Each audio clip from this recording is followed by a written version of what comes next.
Big up everyone inside. What you man telling me? Monday Red Talk, the Amorim era begins. Faz, what you telling me? I'm good, my bro. Your volume was a bit low, just to let you know. Cool, But I turned it up. yeah, I'm good. I'm good, man. I'm alive. There's no scratches on my face. You know them ones. Mm? I woke up at 90 kgs. Do you know what I'm saying? It's good, man. Steak in my fridge, fish in my fridge, chicken in my fridge. Um, I'm alive, me there, man. And I'm very proud, man. I'm very proud that I'm making my OGs proud of me. I'm making the community proud of me, and I'm proud of the fact that a little old creator like me. I'm sorry, Rants, but I've got such a big influence now, man. I'm big time now. You man might have the 100K and that, but me, I've got direct impact on the team. It's bollocks, innit? It is what it is, man. It is what it is. You know what I'm saying? I'm really happy, man, with how the team's performing, with the goals, with the manager coming in. Yeah, what else do you want me to say, man? Mm. People wanna see my face getting mashed up. People wanna see this, that, the other. It's what it is, man. It is what it is, man. Brother, I'll be real, yeah. People blowing this out of proportion, bro. This just actually, this just clarifies what I've always said, innit? Do you know what I'm saying about society, bro? This is the softest era, yeah, of human existence, fam. You know, like that. And It and is. and this is why, bro, I got very little respect for not a lot of people on this planet, bro. Mm, Do you know what I mean? There's a lot of people I know, but there's not a lot of people I respect. And for this reason as well, bro, because the whole thing is it's a load of bollocks, bro. The mm. whole the whole debacle's a load of bollocks. This is the reality of it. Do you know what I'm saying? Like I've lived through seeing people burning things of David Beckham, hanging them and all these other things. Yep, Do yep, you know what I'm saying? And then man are yep. gonna try to tell me, yeah, Waiting that for him outside airports and yeah, whatnot. bro. Yep. Certain man getting a little bit of criticism on social media, and not really criticism. I'm not speaking about you, by the way, because that Yeah, yeah, wasn't yeah. criticism. But the real reason my man's crying like a little bitch, yeah, is because fans are starting to open their eyes to how shit he is, yeah, and they're actually calling it out. And you know what the funny thing is, yeah, the fake bravado, yeah, you can't fool me. You can't fool me. There's a lot of people that see the fake bravado. It's not real, bro. This guy Serious, is trying to impersonate his idol. That's all it is. serious. The fake confidence that my man shows, he has none of that. Because if he had that confidence, he couldn't be rattled by social media comments, bro. That's the honest truth. Like when you genuinely believe in yourself, yeah, there's nothing that any one man can say, yeah, to shake that belief. Yeah, It's all I a was facade, I bro. was Like when surprised I'm that seeing my man on he the didn't pitch looking celebrate. like he's gonna cry and that, that's because really he's just an insecure little boy, yeah, that knows he's not as good, yeah, as he acts, bro. And the reality is, yeah, the reason why this is sickening, yeah, is because they're babying a grown man on TV, and then Bruno's coming out with this statement, bro. This is how I know this brother's not my captain, innit? I'll be real, because any real man, yeah, grabs my man by the shirt and says, "Listen, bro, this is foolishness, bruv. What are you doing?" And that's the Mm, end of that. And then we're not pandering to the media. We're going there. We've won the game. We're not even acknowledging it, bro, because it's foolishness. This is the serious. reality. When man are crowding around my man and cuddling him and all that, my man's got a you at home, bro. And this is the problem. When you got babies raising babies, bro, the world is cooked, bro. Because if I saw my dad doing that on TV, blood, it's a madness. I can't even lie, bro. Like we sit here, yeah, week on week. We've seen people like Roy Keane, yeah, talk about if Yeah, I yeah, was yeah. on the bus, I'd punch up David De Gea and all those things. Bro, am I lying? We've seen that, bro. Roy Serious. Keane said he would put hands on man if he was on the bus. I mean, we That's know that's what Roy, he said, man. Roy waited how long brother. to break a man's leg on the pitch? Brother, we've heard Roy Keane say that he'll punch up a man on a bus here, but all of a sudden it's abuse to tell a man they've had a bad game or they're not playing well, bro. Like, when did we get here?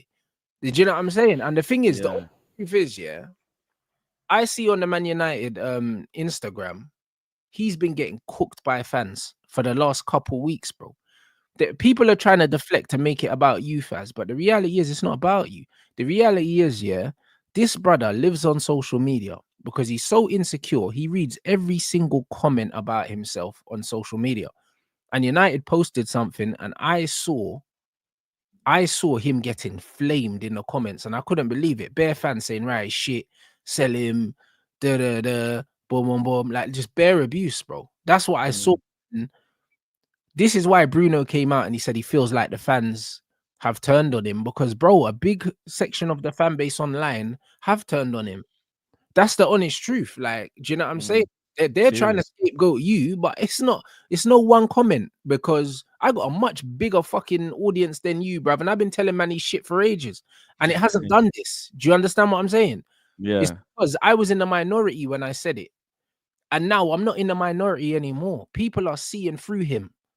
This is the reality. And because he can't stay off social media and his brother can't stay off social media because they're addicted to the dopamine. Do you know what I'm saying? They're addicted to it, bro. Man commenting on their own comps and stuff like that. Why are you even watching these things? Do you know what I mean? If I read every comment that was written about me, one, I wouldn't care because these men don't know me. But two, what do you gain from these things? Only insecurity does that, bro. Do you know what I'm saying? And this is the reality. So they'll try and blame you, and they made a big deal out of a comment that you made that wasn't even disrespectful. When we've seen fans literally singing to players during games saying, "Oh, you're fucking shit, you're fucking shit." We've seen it. Do Yeah. you know what I'm Yeah. saying? Yeah. We've Yeah. seen Yeah. Yeah. fans stand in the crowd and say, "Oi, you see you next Tuesday, you this, that, and the other, you boom, boom, boom, cussing off man's family and that, singing songs about man's wives and all them things there, bro." We've seen all that. So you can't tell me a video of a man telling a man that, yo, you just need to fix up a little bit, yeah, is the reason that brought all this on. It's not that fast. The truth is, he's starting to feel the pressure of playing for Man United because the fans are seeing through the facade. They're starting to realize that the club are trying to sell him as something else that he's not, bro. And the mask slipped, and they realize he's not good enough no more. The same thing happened with Rashford. The honest truth is, Marcus Rashford had the protection of being Manc born and bred academy player, and then it got to a point where people were like, "Hold on a minute, this brother's 26, blood. Like, this ain't good enough." And then all of a sudden, they stopped protecting him, and now he feels like a victim. Like, it's the common theme of this club, yeah. Overprotecting, overhyping their players, selling us a false product, and people are finally waking up to the fact that these men are not good enough. This is the reality, bro. And he can't handle it. Rashford can't handle it either. That's why his body language always looks like he's kind of sulking. He don't want to be there no more. Do you know what I mean? The bottom line is, yeah, these guys are getting found out and they can't handle it, mate. Like, not everyone's built to play for a club the size of Man United. Not everyone's built, yeah, to have a social media platform. Not everyone's built to be in the public eye. Not everyone's built for that because you got to be built from different stuff, bro. And these modern day men ain't built with that kind of stuff. These men are soft blood. They should all deactivate their social medias, bro, because they ain't got the testicular fortitude here to deal with what comes with the status that they have, bro. The responsibility, the accountability that comes with having the platforms they have, they can't handle it, bro. Serious. They can't handle it. So if you can't Serious. handle it, get the fuck out, bro.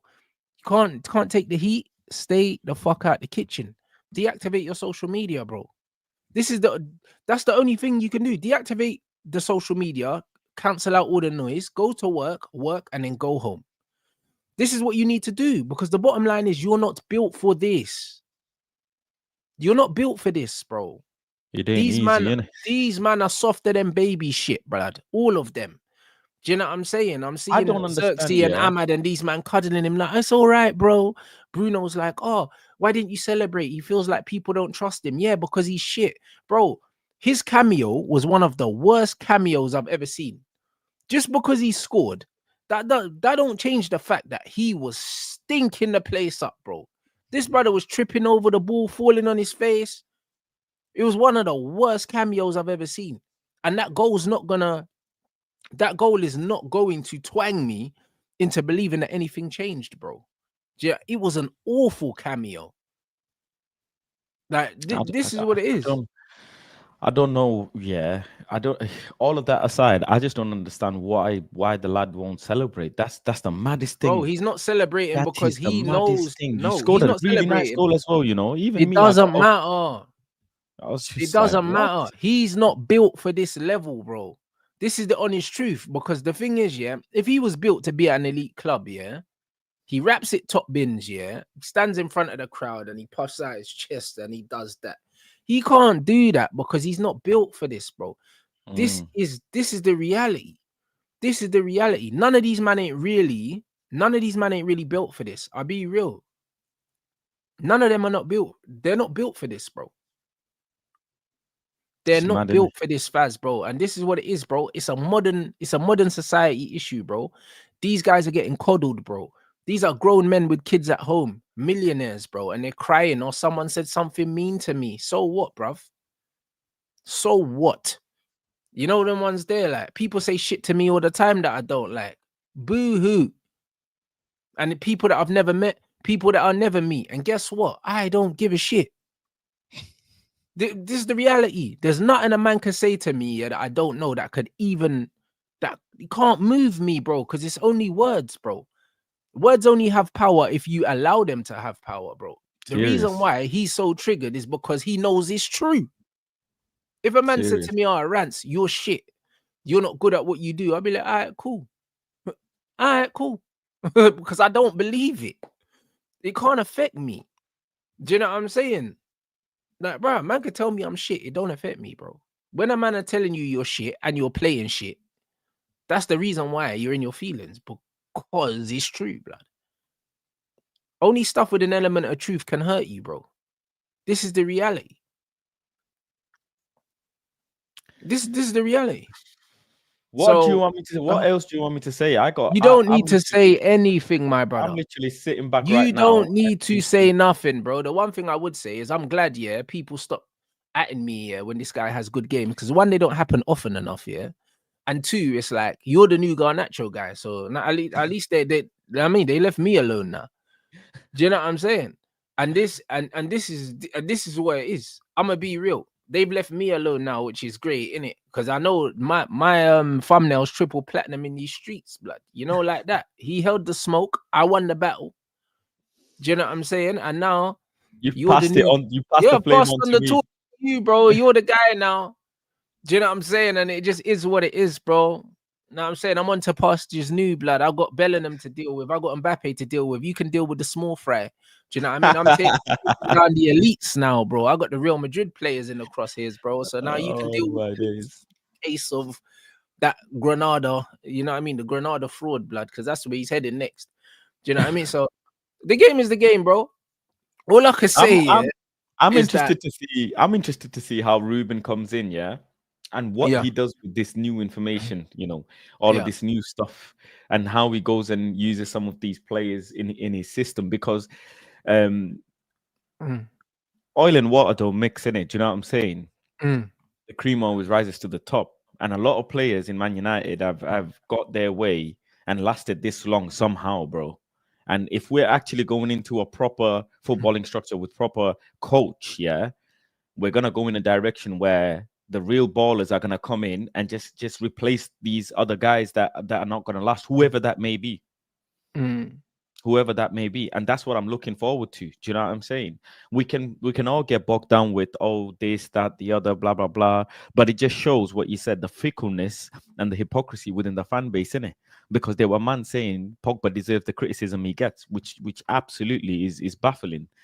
Martial doesn't smile enough, apparently they were saying, and they had an issue with, Yeah, and but all of the other stuff. but this is the point, bro. But this is why, yeah, like we don't need to go into it. We know what the real reason all of this shit is happening is. Like, we don't need to go into it because it's like the criticism that Pogba was getting wasn't football related. At all. It wasn't football related, and it wasn't ability related, because he's got some of the most ability out of any player I've ever seen in my whole life, let alone at this Yeah, football club. yeah. So We know it wasn't ability related. Martial's wasn't ability related. They were like, oh, he's lazy and all these other things. It's like, bro, man, start hearing all these. It's nonsense. The bottom line is, yeah, players get criticized, bro. Like every single day. Like there's no player on planet Earth at any level, yeah. Even if you play Sunday League, there'll be someone on the sideline that might tell you your shit or say that you're shit to their mates, bro. Like when you perform in front of the public, people always got an opinion. Every time a boxer gets in a ring, everyone's always got a fucking an opinion on their performance. Do you know what I'm saying? This is what happens when you do anything in public. Do you know what I mean? I'm doing a show in public. People are going to have an opinion on my show. They're going to say it was good. They're going to say it wasn't good. They're going to say I made good points. Man, they're going to say I'm chatting shit. It comes with the territory. When you perform in public, you open yourself up to public opinion. If you can't take public opinion, keep your ass in your fucking house, bro. It's that simple, innit? It's that simple. Serious. Stop crying like a little bitch, bro. Like, do you know what I mean? I ain't got no time for it. I got no respect for it, blood. Call it toxic masculinity. Call it whatever you like. Do you know what I mean? This is the reality. The reality is, yeah, if you do anything in front of the public, you are open to public opinion. If you don't like public opinion, stay your ass in the house, bro. It is what it is, isn't it? It is what it is, man. This is it. Don't give a shit. Do you know what I'm saying, bro? And bro, trust me, if you ain't got the balls to deal with it, that's a you problem. But I'm not gonna feel sorry for you. No, bro. I'm out of fucks to give, man. Do you know? Imagine they let me speak to all the players, bruv. we might go in top 4.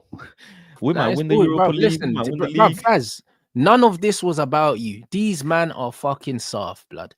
This is the reality. Do you know what I'm saying? Man are looking for someone to blame. Do you know what I'm saying? It'll be you this week.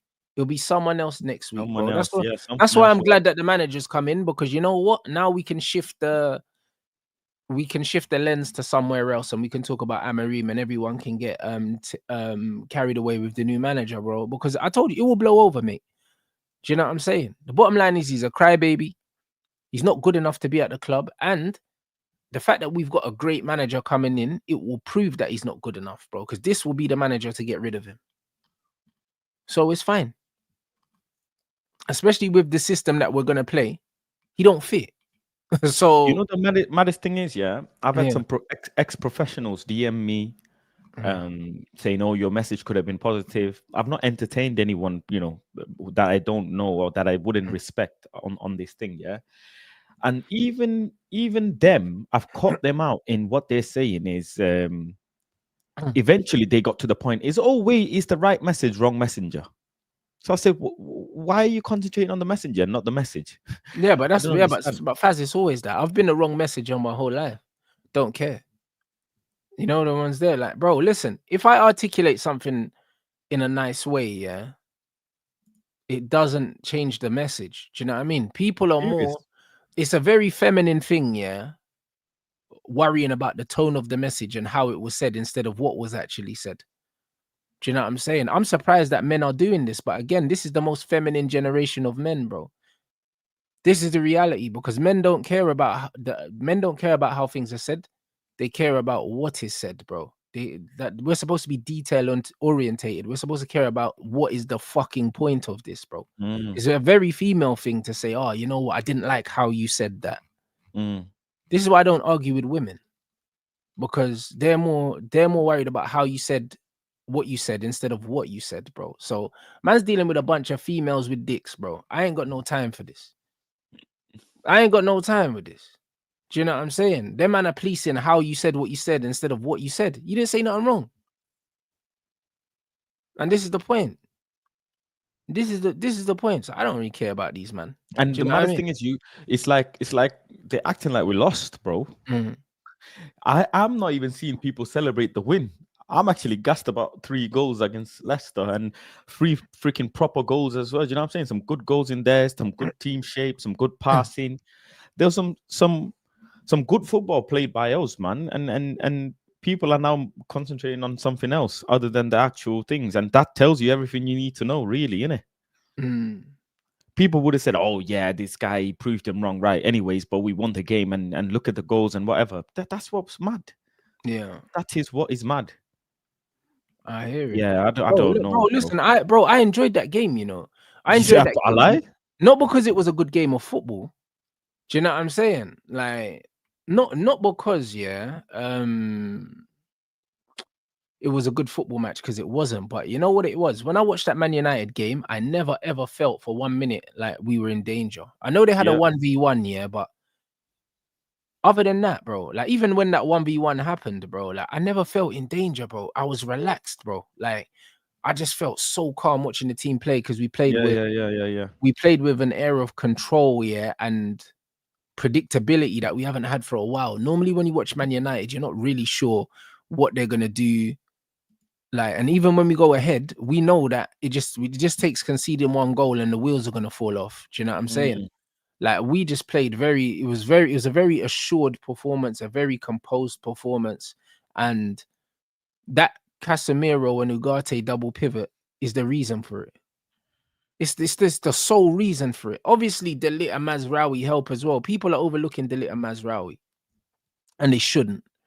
I always said from the moment I saw Mazraoui play for us, his first game, he was put the best player on the pitch. And then De Ligt, even though we lost to Liverpool, De Ligt was head and shoulders like better than everyone else. I could Even see. yesterday, Dilek was Yeah, good, man, and brings so but the much thing is, calmness.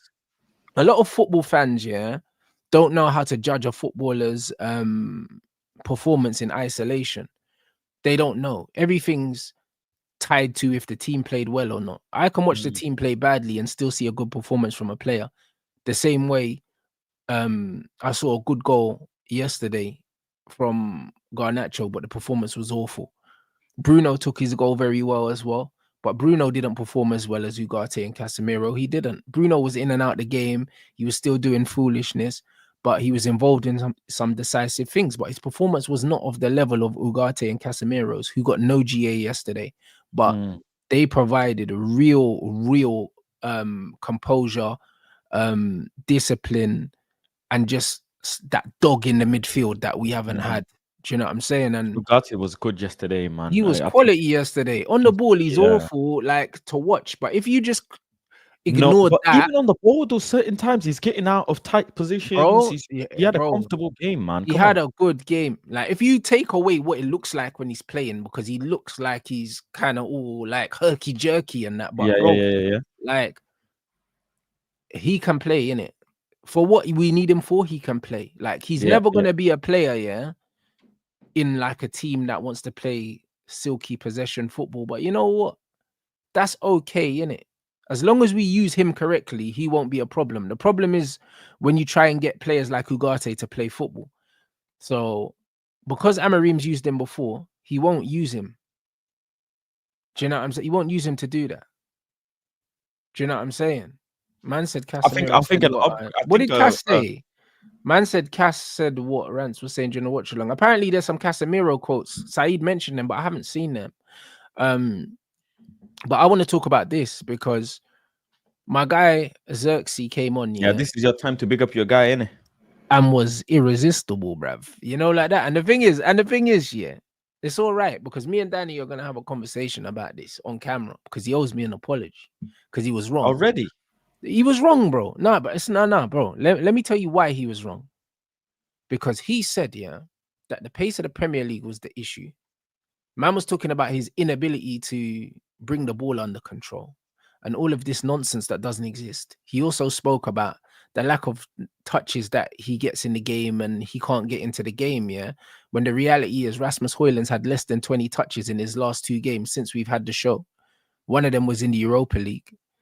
Do you know what I'm saying? So this And myth you said that Europe is supposed to be his forte. it is supposed to be his forte. It's supposed to be. But guess not. Do you know what I'm saying? The bottom line is, yeah, there's different ways to be an outlet for teams. People think being an outlet, yeah, is stretching the pitch and running the other way. No, being an outlet means you're an option to take pressure off the team.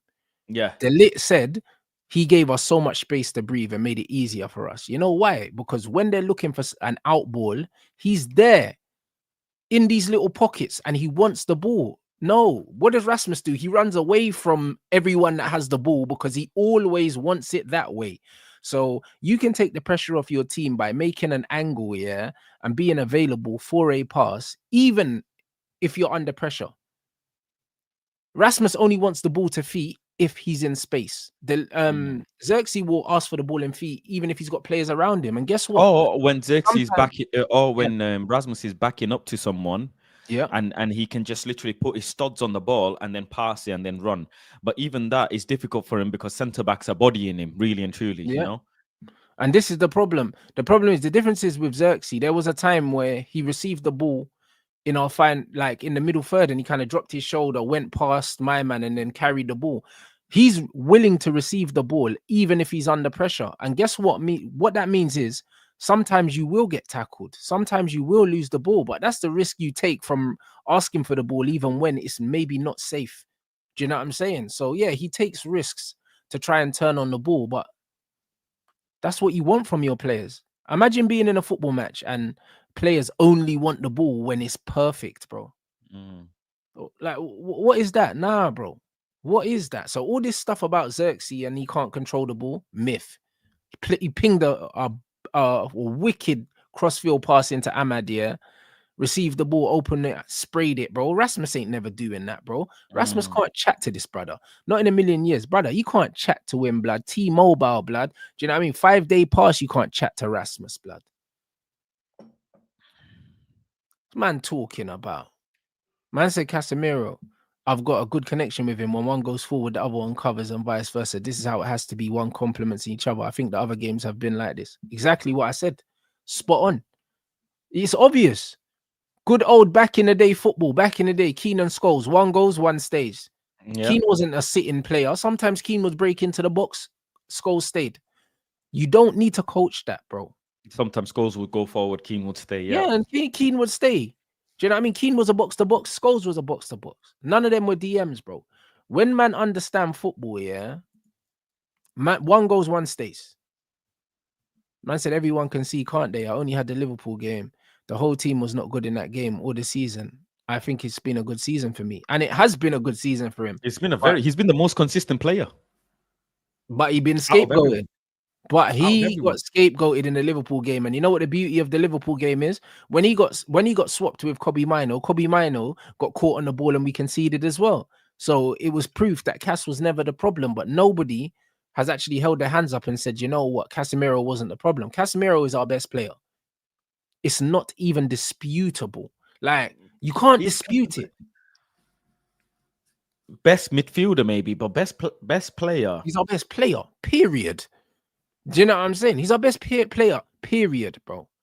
This is the reality. I'd still like to say it's Kobbie Mainoo, but he's Kobbie Mainoo's nowhere near Casemiro, in my honest opinion. And Kobbie Mainoo's a player I like. Kobbie Mainoo can't pass now, as of today. He can't pass like Casemiro.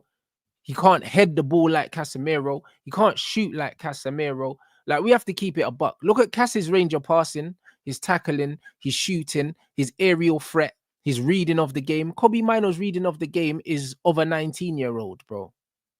Like, Casemiro is our best player. He's the most experienced. He's the most intelligent. Do you know how highly this guy's rated? Not only just in Brazil, but in world football. Casemiro is Casemiro, bro. Do you know what I'm saying? Like, bro, the craziness man are talking about Cass is unbelievable, bro. The bro came to the Premier League in his 30s, yeah? And he's putting in performances like this in his 30s, bro. Man, I have to respect Casemiro. Casemiro's a bad boy. And this is the reality, bro. And you see the way Ruud van Nistelrooy hugged him when he went off, bro. You can see the respect that Ruud van Nistelrooy has for him as a player, because Ruud's someone who's played and he understands how good Cass is, bro. He's got a respect for him just as an athlete, as a man, as a player. The respect that Ten Hag did not show him. I hear it. Do you know what I'm saying? Yeah, and this is what it is, bro. Certain things that I've noticed about Casemiro, especially this season, is the decision making. His decision making in passing in certain pockets of area is class, man. It's actually class, because we see the same things Bruno do and then criticize him for the decision making of his passes. Not even the weight of the pass or whatever, but Bruno's passing decision, is just class, bro. He knows when to keep it short, when to spray the ball, when to put it in the box, when to stay outside the box, when to go inside the box. It's just class, man. His pass variation is beautiful. A His player in his pass 30s. variation is beautiful because he'll do the Yeah, short passes, he'll do yeah. the switch play. When he's on the edge of the box, he does this little first time clip ball in. He knows Yes. when to take a touch, when to not take a touch. Yep. Casemiro, bro, he's a top quality player. Like, man, need to understand, yeah. I'm a big advocate for flair players and all these other things, but our best footballers are Delit, Mazraoui, and Casemiro. Those are our best players in terms of their understanding of the game, their technical competence, their composure, everything like that. They're our best players. When I'm talking about technical ability and that, then we're looking at the Zirkzees and the Amads and the Cobbies. But in terms of just understanding the game, the tempo of the game, controlling the game, making the right decisions, those are our three best players. And they're our three most experienced players at the highest level as well. Yeah, You know what I and mean? another thing as well, I've noticed is it's like he doesn't make the game go slow, but he knows how to slow it down Yep. when it needs to be slowed down, and that's a talent, by the way. Ericsson's up Um, there as well. Ericsson's some of the best right up footballers, there, bro. yeah, some of the footballers know how to do that, even if they don't have the pace like they used to and whatever, because all of that is great. But when you have so much experience just playing that much football, you know exactly how to ease pressure off games, yeah, without it Absolutely. exposing you and your teammates. So yeah, it's class. Even look, a couple of weeks ago when he had to run back and make a tackle, he timed it perfectly as well. All of these little things that he does, it's just match IQ, And isn't it? bro, It's and game, even game knowing when IQ. to take yellow cards when your Yeah, teammates in danger, he knows all of these things. This is all part of being a top player. Casemiro, like bro, we are so lucky to have him. And the disrespect that the manager gave him and Rafael Varane, Ten Hag, he deserved to lose his job just for that. Because the way that Varane and Casemiro were treated is a disgrace. Because players of that ilk, when you compare it in contrast to how Klopp treated Henderson and Milner and all these guys. These OGs of football, they have a lot to offer the team, even if they're not playing. yeah, And the way serious. I, and the I I way that fully agree. and the way I that Ten fully Hag agree. treated Casemiro, treated Varane, do you know what I'm saying? It's a fucking disgrace, bro. I Do said you know I what I'm said it saying? in a little clip of mine. I said, Mm, unless we get some heavy money for Casemiro because he's got 2 years left on his deal, I'd mm. keep him for another year. And Brother, even how old and is he? 32? 31, 32, 31? 31. I'll keep him for another 2 years, bro. Man, talk about another year. Keep him for another 2 years. I'm not Yeah, saying I but then he'll expect be him a to be. free, innit? Brother, Be a free. who cares, bro? Like someone like Casemiro, you don't expect to make money back on these guys, bro. Do you know what I mean? 32. I'll keep him at Man United, even if it means he's only coming on the pitch and giving me 15 minutes. That's Mm. fine because the experience that he's gonna have, the way he can help develop the younger players, the the levels that he'll be showing week in, week out, even in training. You keep players like that. Like we've got Johnny Evans at Manchester United at 35 or something, 36. Yeah, man, are trying to tell me you can't keep Casemiro for another 2-3 years, bro. The same way Thiago Silva was at Chelsea, bro. Thiago Silva is like the defensive equivalent to Casemiro in midfield. I can't lie. I just simply want him to stay for the likes of Kobe Mino, man. I can't lie. Yeah, but it's Just a to no-brainer. download all the data from him for the next couple of years. It's a If no-brainer. someone comes in with a bid of 50 million, okay, fully okay to part ways with Cas. But other than that, there's no way we're gonna let Casemiro go, bro. There's no way because Brother, this we guy need can to score keep goals, Cas, assist bro. goals, pass the ball, break up the play, slow the game down, speed it Mm, up. It's just sensational, bro. It's mm. sensational. And the fact that people concentrate on, oh, he doesn't have legs other than everything else tells me how they look at football. Do you know what I'm Yeah, saying? but that's the modern way to look at football now. Do you know what I mean? These men wouldn't have rated Scholes. They wouldn't have rated Scholes in his latter years. They would have thought he was washed. Do you know what I'm saying? And this is the reality, my brother. This is the reality. Like Casemiro, football's not about everyone having legs. It's a team sport. Yeah. Everyone doesn't have to be able to run. Do you know what I'm I'm saying? happy. I'm happy that Cass has actually said this about him and Ugarte as well, because now Ugarte is already Ruben's guy, right? Yeah. That's one headache problem solved. And it helps now Ruben coming in because the number one issue in Man United used to be the midfield, Now he can say, Apparently, the midfield was the problem, and now our problem, midfield yeah, is our apparently. strongest department because Yeah. I still got question marks over Lissandro Martinez. However, We got Lenny for that, so that's okay. Exactly. However, Ugarte and Casemiro, that's lock off. So That's now what that I is. think That's lock off. I think what makes sense for Ruben to concentrate on more so is get the front line scoring loads of goals, and that's the most important thing. All of the players and Yeah. Anthony included. You know what I'm saying? Yeah. Figure out a way what he's going to do with the likes of Mason Mount. Where is he going to fit him into his formation and his system? Mm. Um, and now all the players are surprisingly coming back. The Luke Shaw and everyone is coming back. Just see how he can slot the team and push that team further up the table. And the only way you do that is actually, yeah, you can have a fantastic midfield playing well, defense playing well, excuse me, all of that stuff. But the front line needs to score, man. They need to score.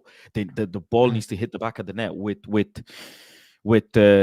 Rasmus and Zirkzee. You know, these players, the middle players, need to score loads of goals. That's the aim of the game, innit? At the end of the day.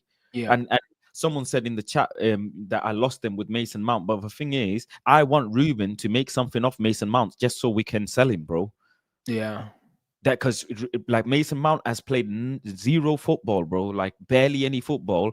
What is his value in football right now? Luke Shaw, what is his value in football right now? Do you know what I'm saying? Nothing. Yeah. Zilch. We can't even sell them for pennies.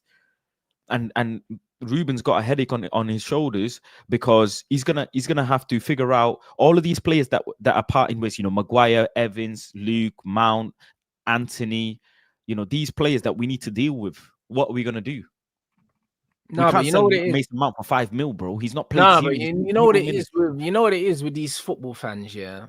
Like them man always use the word agenda, but then they don't know how to look at the game in a balanced manner, innit? Like while every player's here, we need to think about how we can utilize them. And that's why I've been saying about the Anthony wingback thing. Do you know what I mean? Because it's like, yo, he's here, bro. He's left-footed. We got to utilize, man, at least till the end of the season. Most of these men are here till the end of the season. I don't really see no one leaving in January. Do you know what I'm saying? So, because of that, I think these men are here to the end of the season at least. For So, real. we need to think about how we can utilize them, bro, until it's time to try and make some money on them. And if we can't make some money on them, then it's the manager's job to kind of use these guys. Mm. Do you know what I'm saying? And this is the reality. For me, I don't see a future in Mason Mount at Manchester What United. do you And think of a front line, Rants, here of Ahmad, Zirkzee, and Anthony? what in a front three? Yeah, I don't have a problem with that. I already said that Anthony on I the would left. try Anthony on the left, bro, because he can cross. Yeah, Like, Anthony on the left. Yeah, but the honest yeah. truth is, yeah, like I could play Kobe Mino on the left, I can play Ahmad on the right, I can play Zirkzee up front, and I can bin Rashford, Hoyland, and Garnacho because they're useless. This is the reality of it. The reality of that is United in attacking areas are not very good. So it's just one of them things where we need to identify how the manager wants to play. One thing that we know is the manager likes to play two inverted tens, and the wingbacks play well. The wingbacks create the width. That's what they do, and he likes to play wingers at wingback. So there's ways that we could utilize the I players. like the idea of Anthony as a wing back because he protects the ball really well. Something that people don't credit him for. Bro, it's The his guy knows greatest how to. strength is receiving the ball and protecting it. He knows how Yeah, to put his foot on the ball. Do you know what I mean? And protect the ball. You very rarely see him get tackled and man run away with the ball. A lot of the time, he does. He turns his back to play. He puts his foot on the ball, and he always tracks back. He's tenacious. He mm. can definitely be a good wing back, bruv. Like, there's no reason why he can't be a good wing back. I think. Wing back is a tough job. You know, I you think. have to be I think it's the heavy, perfect position physical. for him because I think attacking wise, he's not as decisive enough to be a winger, Mm. and defensively he's not a defender, but he's got a Qualities. willingness to defend. Yeah, he's got defensive Yeah. qualities. So I think wing back is probably how you get the best out of him, and we've been linked with that. We've been linked with the young wing back at Sporting, Quenda, I think his name is. Yeah, the little black kid, Mm. and he's definitely a winger. He's not a defender. So I think the manager is going to want to play wingers at wing back. And I think his work rate, his ability to take players on if he has to, he can cross as well. Do you know what I mean? Not amazingly well, but he can cross. So for me, yeah, I think wing back is how you unlock him, bro. Look at Frimpong. Do you know what I'm saying? He's not a Bro, winger. he's a better footballer than Frimpong. Frimpong is not a good footballer technically. He's just rapid and he's direct, innit?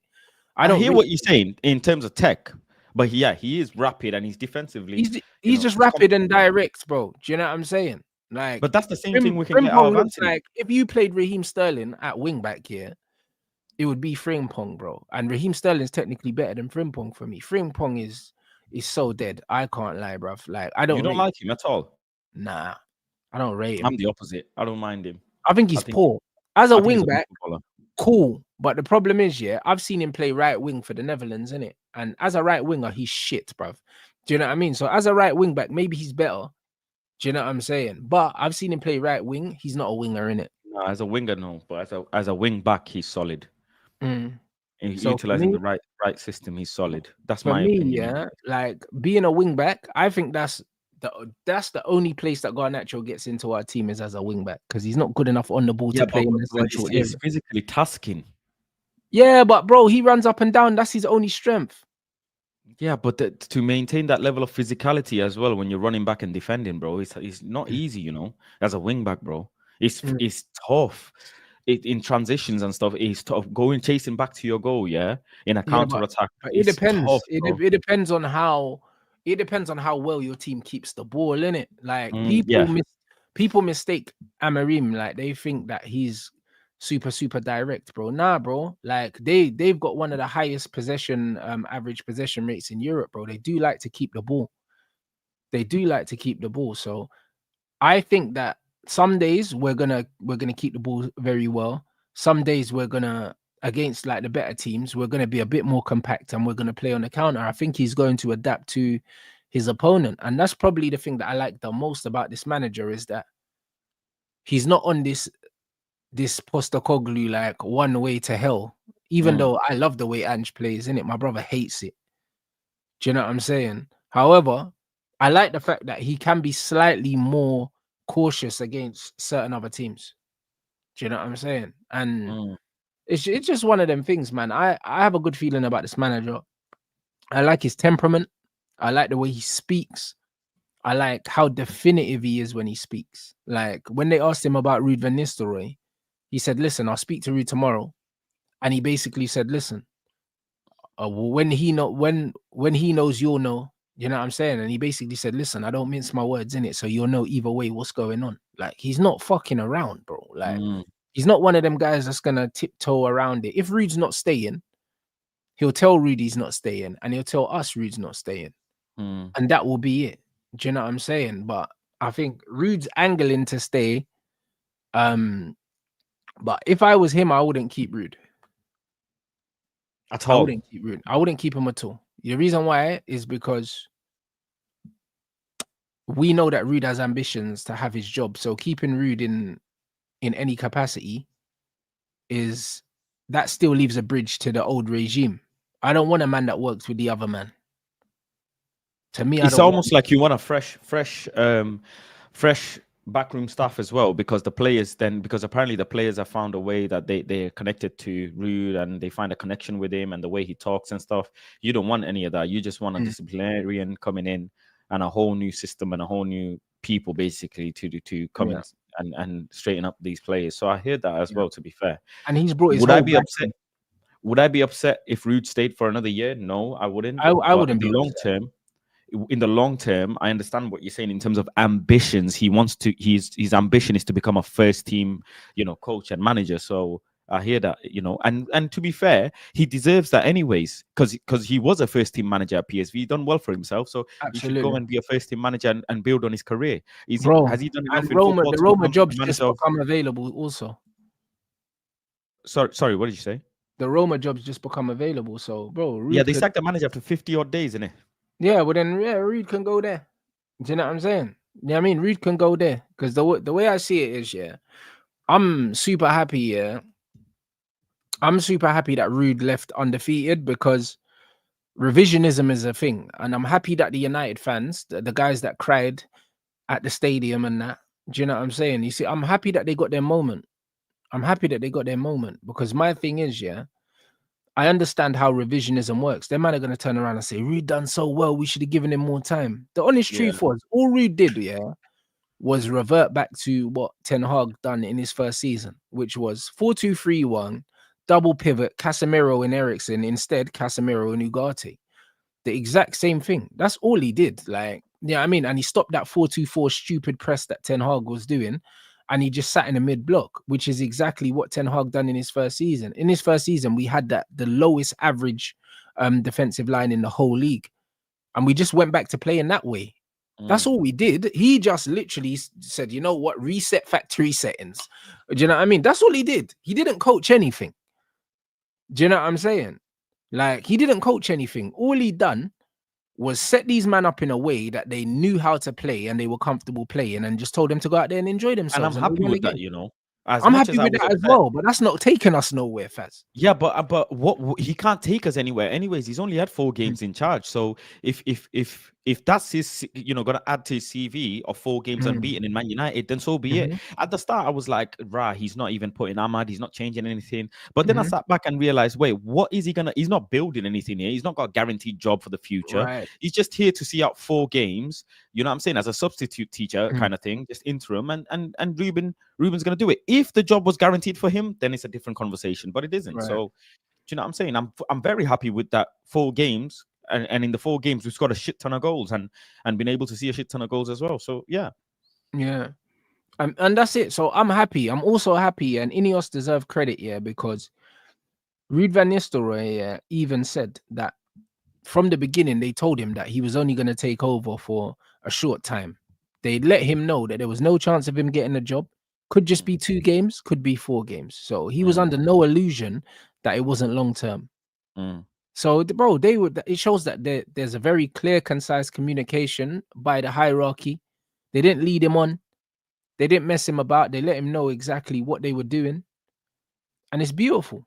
Do you know what I'm saying? What do you make of this situation? Yeah, that I heard Ruben's not gonna have a veto power like Ten Hag did, and he's just gonna be a football coach. Do you know what I'm Yeah, saying? that's right. He's just going to be a head coach. That's correct. Yeah, so he's not gonna really have. He's gonna have a say, of course he will, and they will communicate with him. They will take his things on board, but he won't have a veto. Are you happy with that? Me personally, if I say my opinion on this, I think I'm very much happy in you know on hindsight of looking over how actually Ineos did their business, because they got in Lenny Euro. A part of me feels like Ineos actually played 4D chess by getting Ugarte in early and then getting Ruben later on. It's like it was all part of the freaking master plan that Ten Hag's gonna eventually fail. And then when he does, he's got Ruben's got one of his main players in. The striker situation, I feel like Ineos done well with Zirkzee, but they gotta now do the mess with you know the price tag we played for Rasmus. Both of them are young, and both of them are not seasoned strikers. Ineos didn't sign Rasmus, so No, they didn't. They didn't. They signed so Zirkzee. exactly. So it's not their fault. And also, the good thing about the Zirkzee signing is Zirkzee is a profile. Zirkzee is also multifunctional, because in this manager system, you could see Zirkzee as a left 10 and you could see him as the 9. Rasmus can only play in one position. He's a very specific profile of player, yeah. I hear that as well. Yeah, and he's not even a high level profile. I remember when Ruud brought Zirkzee and Rasmus, put them both on the pitch together. Yeah. Yeah. And Zirkzee played in the 10 there. And also Zirkzee has played out wide previously in a 3 as well. The difference is, Rasmus can only play one way, and the way he plays is not very good. So he's in danger in the long term because he's not multifunctional. And a lot of modern managers like multifunctional players. And if you're not a multifunctional player, you have to be very, very, very good. This is the reality, you know? Because they say availability is the best ability, bro. And if you're versatile, there's more chance of playing. And this is why players like Philip Neville, John O'Shea, these players got so many caps for Man United, bro. And you look, they played in loads of different positions. That's why they got all them caps. That's why they got all them caps. Do you know what I mean? Because sometimes left back Phil Neville, sometimes right back, sometimes centre mid, sometimes centre back. Same with John O'Shea. Sometimes left back, sometimes right back, sometimes centre back, sometimes centre mid. Like this is how you get the caps. Do you know what I'm saying? So it is what it is. Ruben's confirmed that Ruud's leaving. Bad boy, straight away. My man came in, put his foot up on the table, and said, "All right, well, I'll take it from here, my G." Wait, is it breaking news that Ruud's leaving? Yeah, man, bad boy. Rotted. Okay then. Okay then. Bruv, Safe. that's my manager straight away. I'll be honest, bro. The Brer said in his press conference, "You'll know as soon as I touch down." And he's literally cut through, and we found out straight away he's not fucking about. He's a serious brother. Safe. Ruben and I like the way they've put it. It says Ruben Amorim decided he won't be part of the backroom team. You know what I'm saying? It's not gonna work out like the what's his name? Ralph Ragnick situation. Do you know what I'm saying? No. Why do you think it won't work out like that though? Where he's, as you know, I'm sure he's spoken to him and I'm sure, but Ralph Ragnick was more of a recruiter than anything. He wasn't a manager really or a coach. So Ralph is all the above. Do you know what I mean? What Ten Hag did to Ralph was awful. And the thing is, yeah, Ralph Rangnick would have been, he kind of would have been what Jason Wilcox is now for the team. Do you know what I mean? He would have decided the gaming model and stuff like that. He would have kind of been a combination of Jason Wilcox and Dan Ashworth. Do you know what I mean? He would have kind of been doing a bit of both, innit? So he wouldn't have even been on the training ground. So we didn't need to let go of him. But if Ruud van Nistelrooy was there, Ruud van Nistelrooy would have had to be on the training ground in and amongst all of the guys that Amorim's brought in. And the thing is, if you're going to go to a new place and you're going to do things your way, why are you going to have some outsider in there? Like, it makes no sense.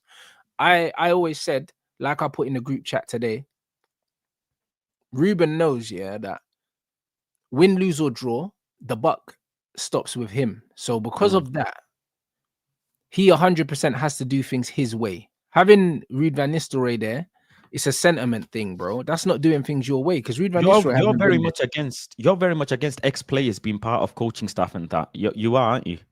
I'm very much against it, bro. I'm very much against ex-players having anything to do with the football club unless they're qualified. Do you know what I'm saying? I believe, yeah, the term best in class, yeah, means if you're good enough, you get the job, bro. Just because you've been here, that shouldn't put you in a better situation. Yeah. I get that, yeah. But with Sir Alex Ferguson involved, it's like anyone could get a job, bro. Like I said, Johnny Evans' wife interviewed the new owner when he came in, bro. Why is Johnny Evans' wife here doing the job? Don't tell me she was the best qualified.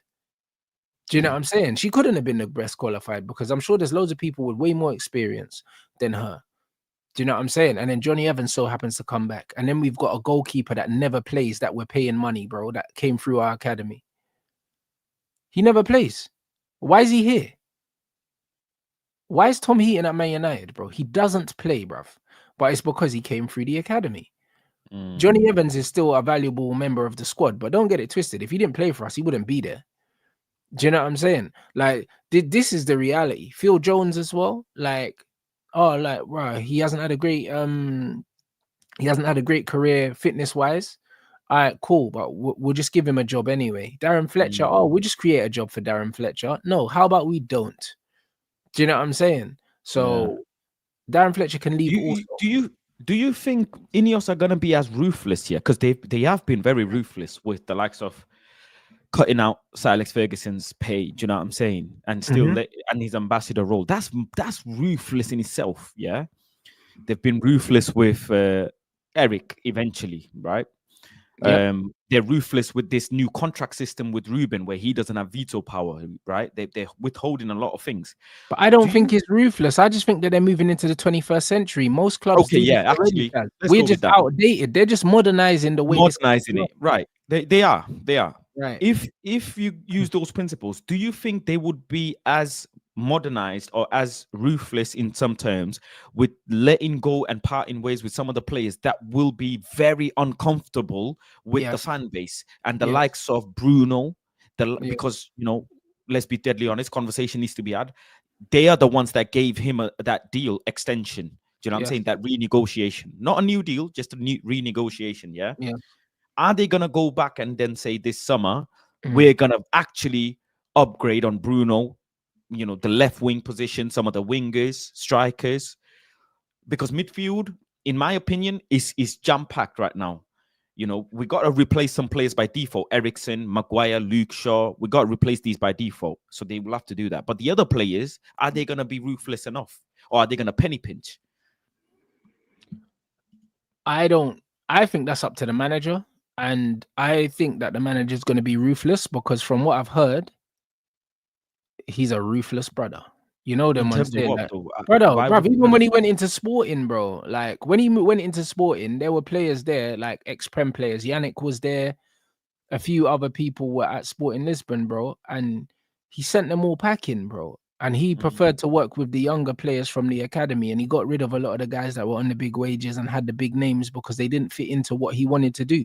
So he's the kind of guy that he's not going to care if you've got a big name or if you're on high wages. If you can't do what he wants, he's going to move you on. This is the kind of man he is.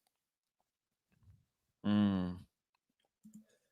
you know what I mean? Like, Well, in that case, Man United, he'll did work Man with. United tweet this? Man said 4 first-team coaches have departed the club. Now, what are the names of these? Okay. Oh, brother, I hope Darren Fletcher's gone. I didn't even know there were 4 first team coach. Oh, you mean, I thought you meant It must be Rene, 4 Ruud. coaches that were first team. I read it wrong. Okay, 4 first team coaches. That might be Ruud. Rene Haak is one of them. And I Yeah. think there's one brother who might be the set piece coach. Okay. The set piece coach they brought in, right? Eric had replaced with. And I don't know the fourth one. I can't recall. It's therefore Ruud, Rene. Is set piece coach one of them? It might be the set piece coach, one of them. Yeah, maybe. But nah, big up Ruben. That's exactly what I want to hear, bro. Man said I'm cleaning out my closet. Word to Marshall, blood. You get me? Man, I'm getting dashed out, blood. Listen, I'm here for it. This is my manager, bro. I can't lie. Like, Ruben's got my full backing and my full support, bro. Do you know what I mean? Because I know that he's gonna get rid of whoever he needs to get rid of, and he looks like he's got a ruthless streak in it. Like, and he doesn't seem phased by this. If anything, he seems excited by this, and this is why I have a feeling he's gonna cook, because he's not coming with no bravado. He speaks very definite. Do you know what I'm saying? Like, you could tell he backs himself. He doesn't mince his words. He's a monster, bro. He's got a Do you know what I'm saying? personality about him as well. Do you know what I'm saying? I like that. You know, Eric was a bit, I don't know, I couldn't relate to him. Do you know what I'm saying? But no one can relate to him. I hope I can relate to this manager, and I'm still on a bit of the back foot. I know we got really gassed and excited with Eric, and that's just my PTSD. Nothing else. Ruben's not done anything wrong or whatever. It's just me. I just want to sit back and watch a little bit, just like I did with Mazraoui. I was like, let me sit back and watch. When people put the Man United kit on, it turns a bit left sometimes. So I just want to sit back and see. But I've got a good feeling simply because there's proper men behind, proper people behind who are qualified to run this club, who've appointed him. Not no banker, not no one like that. So that's my faith, really. Other than that, Ipswich game, his first game in charge, I want to see what he's got cooking. He's coming in time, yeah. It's a good time, 2 weeks for him to settle in, clean out everything, all the mess and whatever. It's not an ample time to clean out everything, but it's enough time for him to just settle himself into Manchester and then see what he can do from there. Do you know what I'm saying? Part of me also feels like Ruben shouldn't have any meal with Sir Alex Ferguson. As much as I love Sir Alex Ferguson, Nah, he shouldn't. Bro, man don't need that. You know them ones, and he won't want that anyway. Do you know what I'm saying? And this, even stuff like that, I believe is unnecessary. Do you get what I'm saying?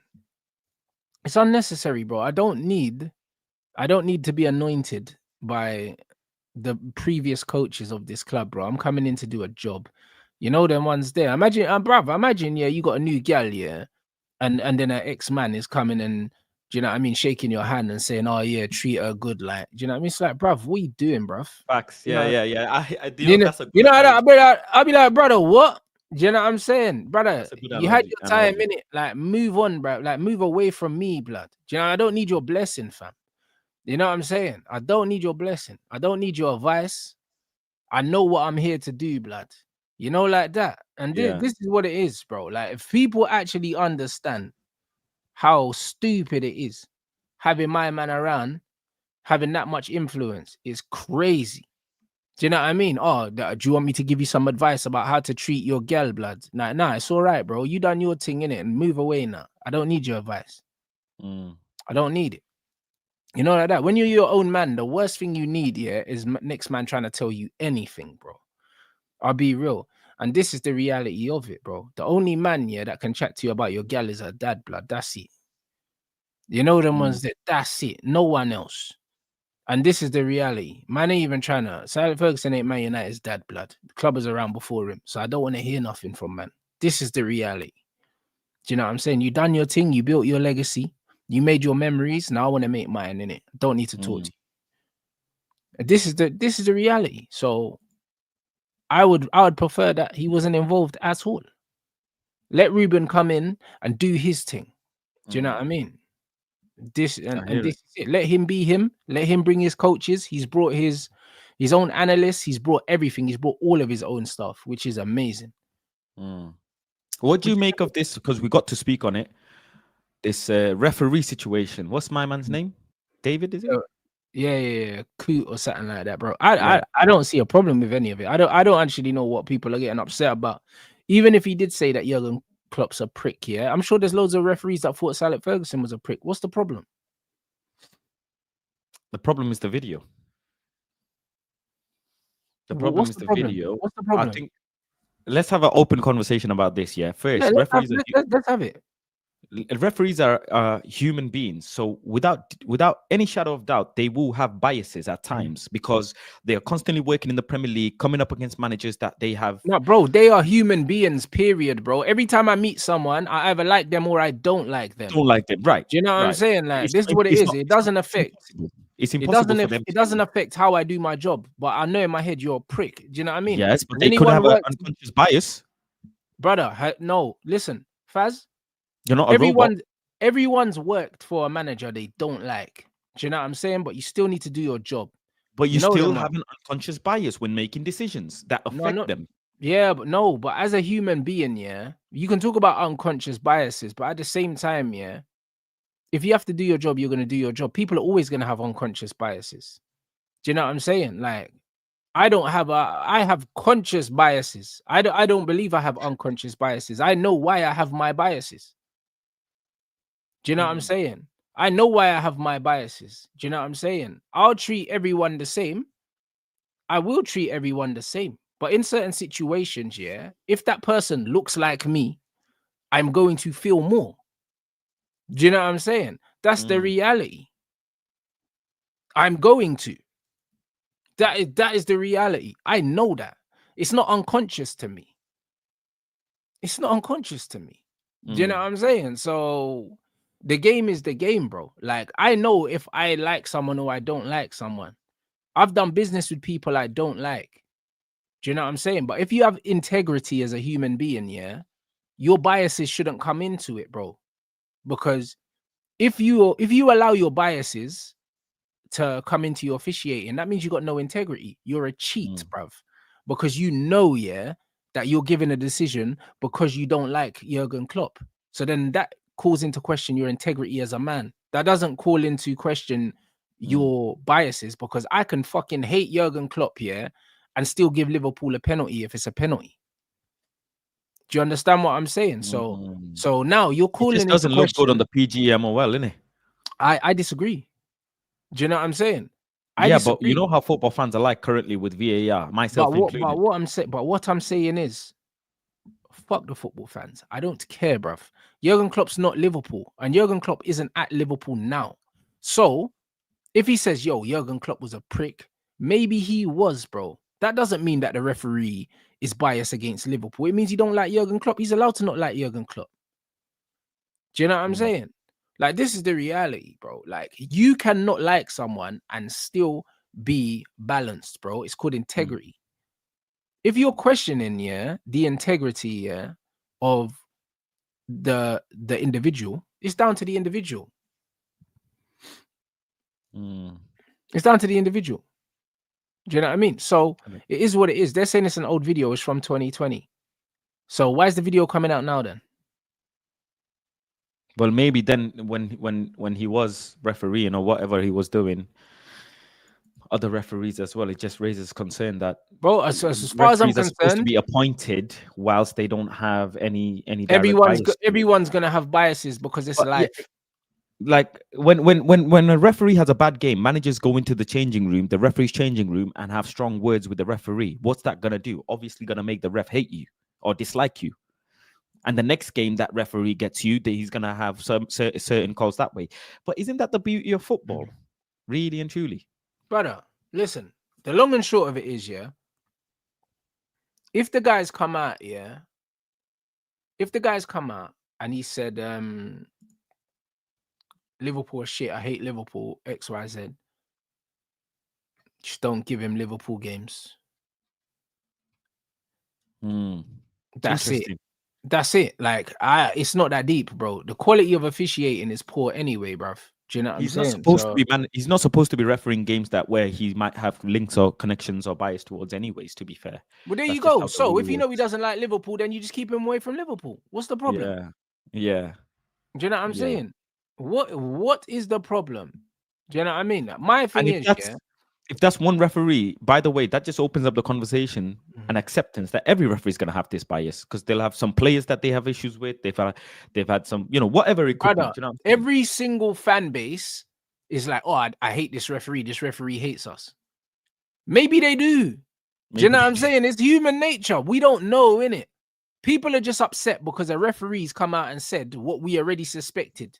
Certain refs just don't really like certain teams, but we knew that. Do you know what I mean? So what's the problem? Like, it's just like your situation with Garnacho, bruv. People are upset that you actually said to his face what everyone's been saying anyway, bruv. That's the reality. You man can sit at home and chat shit, but then when a man says to man's face, all of a sudden it's so bad. But you man are all sitting on your couch calling him a see you next Tuesday when he doesn't pass the ball.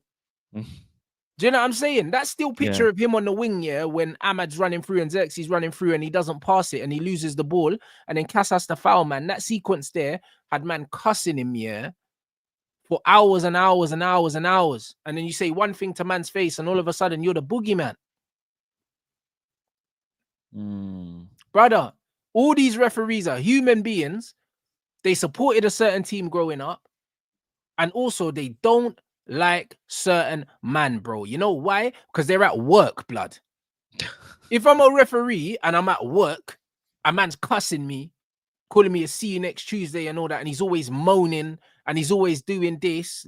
Do you know what I'm saying? He's always getting in my face and telling me what to do. I'm not gonna like him.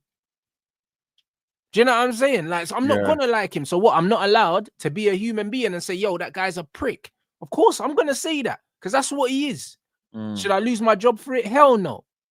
Do you know what I'm saying? Just because I don't like you, that doesn't mean that I'm going to screw you over on the pitch, because now you're questioning my integrity as a man. Because I'm allowed to not like you. But that's you. But some that's referees their business, bro. That's their business. That's what the fans have the problem with. I don't care, bro. The point is, if you're questioning my integrity as a man, that's a different fucking conversation, bro. Don't tell me that I have to like every manager, because I'm a man. I'm a human being, bro. Why should I like him? Why should I? Do you know what I'm saying? Man saying you don't record yourself, that I don't agree with. I don't agree that he should have said it on camera, because why do people snitch on themselves? I don't understand that culture. But people write songs about killing people, bro, when they know they're under investigation. I don't know why these people do this. People snitch on themselves. That's a different story. I don't know why he said David Thug, David Young Thug. No, but bro, people snitch on themselves. I don't know why he confessed to these things on camera. I do not know why. But one thing I'm not going to do is sit here, as a man that lives in the real world, and tell people that just because you have certain biases, that means you're going to behave in a certain way. It does not mean that. He was a bit intoxicated. Do you know what I'm saying? He might have been drunk, bro. But the bottom line is, I've done enough business with people I don't like. I've worked with people I don't like. And it hasn't affected my work ethic. It hasn't affected nothing, bro. It hasn't. But that's you. It might have affected, bro. David, Might it might have, have. bro. That's speculation. Speculation don't stand in court, bro. I'm someone, yeah. I work on definitives, bro. You can't go to court and say, oh, but he might have this. Might what, bro? Might ain't is what you can prove. So You what can't does prove shit. so what does This is the PGMOL do going forward? What can they do really? they're They can't probably really do gonna it. sack him, bro. But guess what? Every referee don't like certain managers, bro. We're never gonna get away from this. All you're doing is Yeah. hiding all you're doing is hiding, yeah, a real thing. Don't hide it. They're gonna sack him, but don't hide it. What, we're gonna pretend that these referees are robots? They're not robots, blood. Do you know what I'm saying? When they overturn certain decisions, yeah, against certain teams, you think that there's not bias. Of course there's bias. Do you know what I mean? But you still expect VAR to call offside when there's no offside. I can't remember what game it was, but I remember there was an offside, yeah, and then it never went to VAR, blood. And they said, Does it oh, not happen in they I'm not said, oh, the VAR wasn't working. I can't remember what game it Yeah, was. yeah, But yeah, yeah, yeah, yeah, they yeah, said, yeah. oh, it stopped working. How do we know it stopped working? Yeah. Maybe it did, maybe it didn't, bro. This is when you have to go. It goes down to integrity, and we got to just say, oh yeah, maybe it did happen like that. Maybe it didn't. That's what I'm saying, bro. It's integrity, bro. If we're questioning someone's integrity, that's a personal matter, bro. But not Yeah. everyone likes everyone, bro. There's players out there. Look at Casemiro. How much we've said, if it's Cass, it's a red. Facts. Look, again, Facts. so now you're talking about biases again, and you're questioning integrity. Do you know what I'm saying? Facts. This is the problem. Like, my thing is, in an ideal world, a yellow should be a yellow, a red should be a red. But the reality is, human beings naturally have bias. So when it's Casemiro, it's a red. When it's Xhaka, it's a red. When it's anyone else, it's a yellow. Or maybe it's nothing. This is why I actually praised the referee yesterday in the game against Leicester, because I thought the referee was brilliant. He weren't giving no cards. He was just letting everyone kick the shit out of each other. And I thought it was brilliant, bro. He did, bro. Brother, the amount of bookings you would have seen in that game if the referee was a knobhead. The referee just let these men play, Look at the bro. Chelsea Arsenal game, man. Bare yellow cards. That's what I'm trying to say, bro. So I actually noticed that the referee was letting the game go. He was just like, yeah, fuck it. Do you know what I mean? Yeah. Fouls, advantage, no yellows, no nothing, bro. What they can have an argument, Liverpool fans, is what happened when Klopp was here about that VAR situation that cost him a game. Yeah. And then they wanted to Klopp came out and said we want to replay the game and whatever as such. So that I understand. But this, I'm like, well, it's not even that, oh, it's banter. It's what you actually said is there'll be bias because he's at work and managers will have that bias. And that's simply as it is. They're not gonna like the peers that they work with, and it shouldn't affect their work. But that's the most logical thing to say. It's just, if they have bias, they have bias. What you gonna do? Replace them with robots in the pitch? Because you can't. But this is what I'm saying. You can't, which means every referee is gonna have biases. Every referee is going to have preconceptions about players and managers. When they allow that to affect how they referee the game, this is when you step in. So is he going to get sacked? Most probably, because the court of public opinion will make sure he does. Does he deserve to get sacked? In my opinion, I don't think he does. I think he deserves to get suspended. And if anything, that's all it is, bro. Because, brother, I see Carragher spit in a youth's face and he's still working, bro. And the referee said that Jurgen Klopp's a prick, so now he's gonna lose his job. To me, the two things they don't make sense, innit? So, with that being said, I can understand why Liverpool fans are gonna be outraged and they're gonna think that he needs to lose his job, but I don't think he needs to lose his job. Suspend him. That's it. Keep him away from Liverpool, because now you know. I'd rather know your biases so I can keep you away. Do you know what I'm saying? It's just like, if you're racist, I'd rather you just called me a black, see you next Tuesday, so I know where you are and I can put you in that box, and I just don't keep you nowhere near me. Do you know what I'm saying? So sometimes it's better to know where people's biases are, and then you can treat them accordingly. I don't think what he said, is means to get rid of him. Now you just keep him away from Liverpool, because now you know you can't trust him around them. Do you know what I'm saying? And this is what it is, bro. So I don't think he deserves to get sacked, but I think the pressure on the PGMOL, whatever the fuck they're called, they will sack him because they're going to feel like they have to. I don't think it's no big deal. Personally, just keep him away from Liverpool games. Do you think top 4 is achievable? Achievable. What does achievable mean? Because achievable means we're within 4 points of top 4. So of course it's achievable. Do I think it's likely? No. Am I putting pressure on it? No. If it happens, would I be surprised? No. Do you know what I'm saying? But the fact is, I'm putting no pressure on this manager this season. None. Because I understand that this manager's coming in here with no preseason. He's coming in with new ideas. He's not a manager that's like the previous manager. This is a reset. If So this what was, are your as of today, what are your tasks of I just want him to objectives? win the Europa League. Win the Europa League, finish Okay. in the top 6. I'm cool. So that's your objectives. Yeah. The same way my objectives for Ten Hag was trophy top 4. That was my objective. Do you know what I'm saying? But now I know that we can get into Europe But how by is that winning not the Europa pressure? League. It's not pressure because I believe we're the best team in the Europa League. So with the players he's got, he should win it. That's not pressure. I don't believe that's pressure at all, bro. I'm asking Simply him to having the win best a fucking... players in the Europa League doesn't Brother, qualify I'm you asking him the to win a Europa- trophy we've already won. Yes. I'm asking him to win a trophy we've already won, yeah. But how is that with not the pressure? best Because he's players in the coming into a tournament. team that's Not freaking pressure. barely surviving. That's not pressure for me. You know why? Because in a cup competition, you don't have to be the best team, yeah, in the competition to win a cup competition. Also, you don't need to be consistent to win a cup competition because you're not playing every week. You just need to win the game on the night. Do you understand what I'm saying? So The luck is reason why involved. So luck is exactly, involved. but it's easier. No, it's harder, should I say, yeah, to say top 4 because he has to put together a run of games, bro. And consistency is very, very hard to guarantee at the beginning. This is why I say, yeah, a cup run is way more sustainable. And the thing is, we've won trophies 2 years in a row by not being the best team in the tournament both times because we have the players. Players can win you a cup. Players don't win you a league. So is it safe to say that he doesn't actually have any requirement to finish anywhere in the league, long as he doesn't get relegated and finishes in a respectable position? No, because I believe we should still finish in the top 6, just because I believe that our players are good enough to finish in the top 6.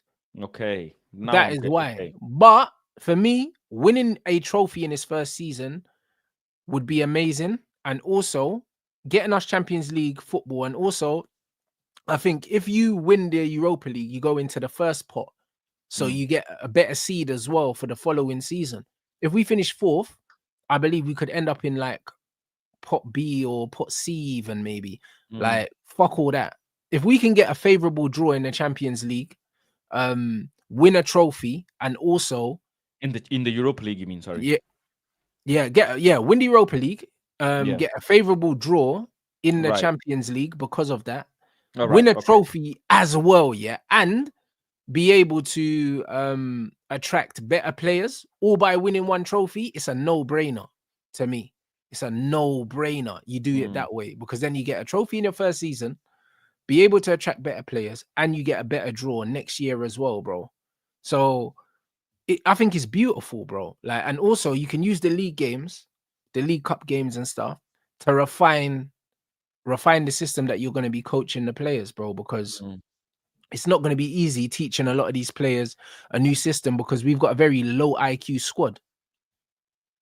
Do you know what I'm saying? Like, this is a low IQ squad. Do you know what I'm saying? So it just is what it is, bro. It's not the same for everyone because when you get put in certain pots, yeah, you're more likely to be in more favorable groups, blood. If you ended up in the shit pot, yeah, like Newcastle. You know what I'm saying? Newcastle's group was crazy because they was in the low pot, blood, and then they got fucking PSG, Dortmund, and someone else, didn't they? They got a crazy thing. Man, I don't want a group like that. Do you know what I'm saying? Man, I don't want no Bandulu group like that.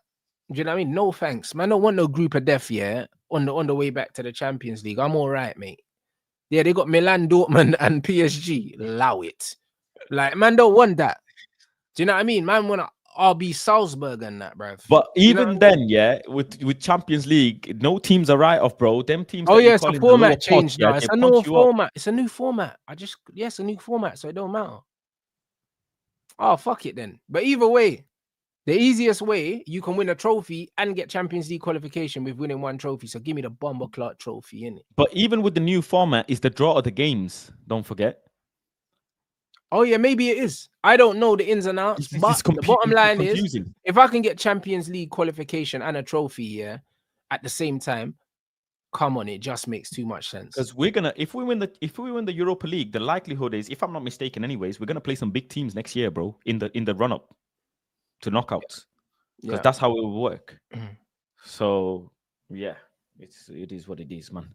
We'll see if he can even win it. We're talking like we can just beat some of the teams, bro. Brother, listen, we've got a serious coach. He's bringing all these guys with him. Front line isn't good enough, man. Brother, it don't matter, bro. I'll be honest, yeah. The shape and structure that he attacks with, yeah, is the reason why we're gonna be fine, bruv. Because a lot of our players are very low IQ, yeah, and similar to Van Gaal, there's a lot of similarities to Van Gaal and also to Alonso, in a sense that there's not a lot of rotations, and you're playing players in specialist positions. So because of that, yeah, it almost makes it foolproof. Do you know what I'm saying? So to me, yeah, I just think that it just makes the most amount of sense, bro. Like a lot of people don't. I know what you're saying with Europa, but to win the Europa, you don't need actually a clear system and style of play. No, but I'm not talking about Europa, bro. I'm talking about in general, just in football. In football in general, yeah. Football has been overcomplicated, yeah, by a lot of these managers now, because a lot of managers are trying to do too many things in it at once. Yeah. But at the core of what these men are doing, all of them are kind of doing the same thing, just in different ways, innit? And they're making it seem a lot more complicated than it is. That's all they're doing, bro. Like, and this is the reality. When you watch how teams play out from the back, there might be difference from how they play out from the back, but the bottom line is all these teams are doing the same thing, Faz, and they're just trying to make it seem a bit more complex than it actually is, but it's not complex. So, like, I think that the way he plays, similar to Van Gaal, yeah, and the reason why Van Gaal, remember, he used to have all the players set up in the formation before the game, and he used to have them moving the ball. Yeah. It was quite rigid, and because it was rigid, it was very easy to teach, and this is why it was easy for him to bring youth team players through and for them to adapt to the system, because it was very rigid. It was very, very straightforward. Do you know what I'm saying? So I like the simplicity in Amorim's system. Like, loads of people are like, oh, are the players going to be able to play it? It's really complicated, and it's this, that, and the other. It's not fucking complicated, bruv. It's not complicated at all. It's foolproof. Like, you don't have to be very intelligent to play the way that Ruben wants you to play. You've just got to be willing to adapt to the situation, bro. Do you know what I mean? A 3-4-3 that he plays, or 4-3-2-1, it's exactly the same in build-up to a certain degree as how Arsenal build up, how Chelsea build up, how Man City build up. All of them man build up in a 3-2-5. Do you know what I'm saying? So it's one of them ones where, if you look tactically, yeah, we were playing, yeah, and this is what Arsenal do, yeah. They play a 4, yeah, but then they do this bullshit, yeah, where they fucking invert, yeah. Same as we do though with a fullback. Exactly, it's dumb. They invert a fullback, yeah, or they play Thomas Partey at right back, invert him, yeah. So what the fuck is this? They invert him, yeah, so they can play a 3-2-5. Do you know what I'm saying? And then these man go up here. I don't know why this is bugging like this. This is fucking shit, bro. Do you know what I'm saying? So all they do is invert Thomas Partey, yeah, and play a 3-2-5 or whatever, yeah. However you want to do it. Let's get the wide players out here. And then you've got players here. What's the difference between this, yeah, or one of the players, or even if these man go up there, what's the difference between a 3-2-5, yeah, and the formation that Amorim plays? Nothing really. The difference is Amorim just plays players. He starts in the build-up with the 3 instead of inverting someone, because what's the fucking point of inverting someone? Do you get what I'm saying? All Amorim does is this. Difference. Bruv, it's the same thing, blood. Do you know what I'm Only saying? difference is the setup, but the starting setup is different. That's all it is. Brother, but Whereas that's this, what it the is. He starting uses setup is in a back it's four. the same, bruv. He just starts in the shape that he wants to play. And that way, if you start in this shape, then all you need to do, yeah, is just slide players. And they just slide. And they just slide. And they just slide. So Party doesn't, when they lose the ball, have to then run back to here because he just stays here and he slides And and he reason, slides. And it's so easy to do yeah, it because you start in the shape anyway, bruv. That's all it reason is. why, reason why I've been telling people this thing about Dallo and his positioning, because he's been asked to invert in every single game for the past few years, and he's getting caught in possession because he's got to run back to his position Precisely. So when Dallo inverts into here, and then he's here when we're playing, then we lose the ball. He's got to get all the way back here. all the way back, bro. Look at the yards that he's got to cover. That's what I'm trying to say. But if And you then you're just play, expecting him to do that every single game, and thank you. he plays he's the most played fullback in the top 6 leagues in Europe, and then you're asking me why is he not able to get back to position? Guy, Well man, he's a then, human but if being. you play a 4-2-3-1, yeah, or whatever, I mean a 3-2, whatever you want to 4-1. call it, it doesn't matter. The bottom line is we play like this. These are our 2 10s. These are our wing backs, yeah, who play as wingers to make the 5. And then when we lose the ball, they come back and they're defenders. So all they And do is this is just why run I in said, straight bro, lines. They don't need this is to what, rotate. They don't need to do. They rotate. just Yeah, do this. just do this. They just do this. These guys here are here, and you've got this little pentagon shape. And Yeah, then one goes diagonal, one goes horizontal. when we're Yeah, defending the ball on this side of the pitch here, he comes here, he comes here, he comes here, he comes here, and they just slide across, bro. That's all it is, bro. And yeah. I then should have brought my coaching book out to help you out with that's this. just all it is, bro. So this 3-4-2-1 or whatever the fuck you want to call it is just a 3-2-5, blood. That changes when we've got the ball up here, 3-2-5. When we ain't got the ball, slide back down here. That's all it is. It's just sliding, bro. It's so easy to coach that shit because everyone's already in their positions, yeah, and then they just slide. This is all it is, bro. So they don't need to be rotations. There doesn't need to be like, oh shit, yeah, I've lost the ball. Now I need to get from center mid to left back. No, And you just play a defender in defense, and then you don't need to get back because you're already in your possession, bro. Like this is is it. why. Can I just say, Rants, if I may? This is why the 3-1-6 looks so bad, because you had a guy in midfield. Yeah, in the 3-1-6. I need to get one of those as well. In the 3-1, you had a guy in midfield, yeah. He's got to cover this area, this area, this area, this area, all of these areas alone. And that's why Casemiro was looking so leggy. But now all of a sudden you've got Ugarte and Cas, and one stays, one shifts. One stays, one shifts. Exactly. And that's how Amorim's system will work as well. You'll have them two. That's what you always have. You'll have the 2 10s, the striker. When the ball goes there, everyone slides over. Everyone when slides. The ball goes there, everyone slides. But the rest defense is already in the shape. So it's easier to attack from there because you know if you're the left defensive midfielder, you know that you've got a wing back, you know you've got a centre back here, and you know that you should have one of the 10s there, and you should know you've got one of the strikers making it. You know where these guys are. You can just play the ball without looking, bro, because the team holds its shape. It just slides.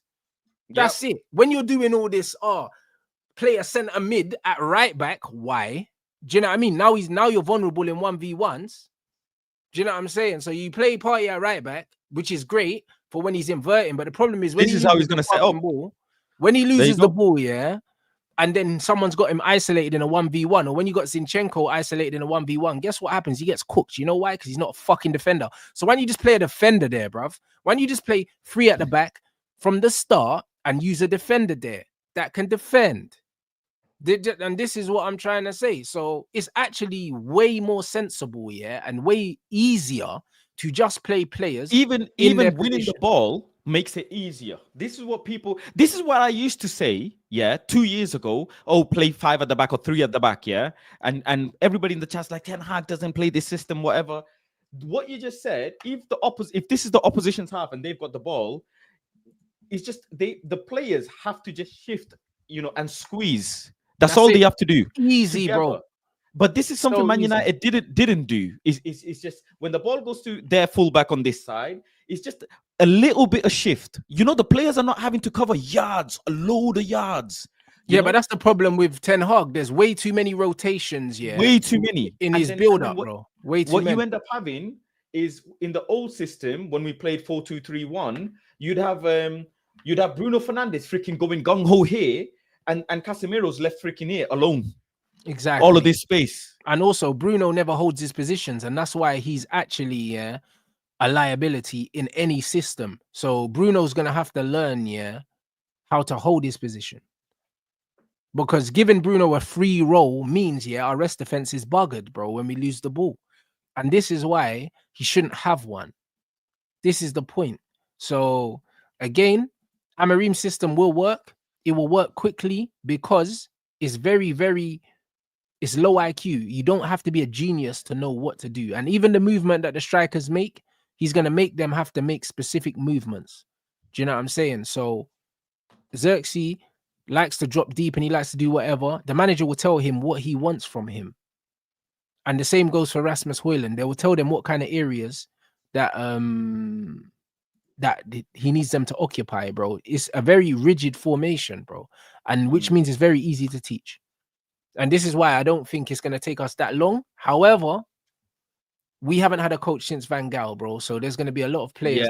Certain players, I can't lie, it's time to go, bro. 100%.